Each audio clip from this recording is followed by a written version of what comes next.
السلام علیکم۔ لا معلوم نہیں کہ کتنی سانسیں باقی ہیں، لیکن مرنے سے پہلے مجھے مقصد حیات سے ملا دینا۔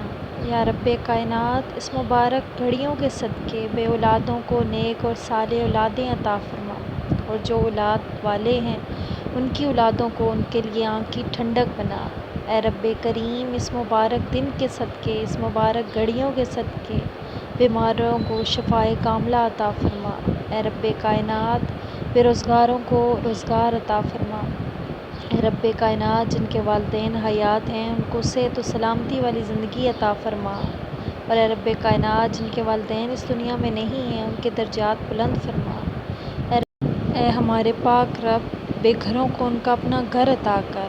میرے رب، جو بھی مسلمان جس بھی پریشانی میں مبتلا ہے اس کی پریشانی کو دور فرما۔ بے شک تو ماں سے 70 گنا بڑھ کے پیار کرنے والی ذات ہے۔ اے رب، ہمارے گناہوں کو معاف فرما، ہماری نادانیوں کو معاف فرما، ہمارے دلوں کو دین اسلام کی جانب موڑ دے۔ اے رب، ہمیں مقصد حیات سے ملا دے۔ اے رب، ہمیں قرآن کی تلاوت پڑھنا نصیب کر۔ اے رب، ہمیں نمازوں میں دلچسپی لینا والا بنا۔ اے رب، ہماری نمازوں کو قبول فرما۔ اے رب، ہماری ٹوٹی پھوٹی عبادتوں کو قبول فرما۔ اے رب، ہمیں نماز کا ہمیں ڈھونڈ کے نیکی کرنے والا بنا دے۔ یا رب، اس مبارک گھڑیوں میں کسی کی جھولی کو بھی خالی نہ رکھنا۔ اے رب، پوری امت مسلمہ کو اپنے حفظ و ایمان میں رکھ۔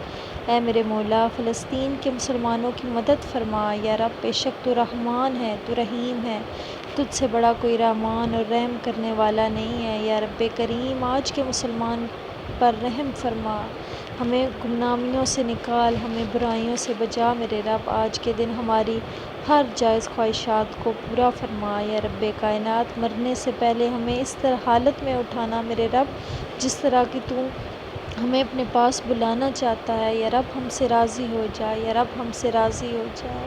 اے پاک اللہ، ہم سب سے راضی ہو جا۔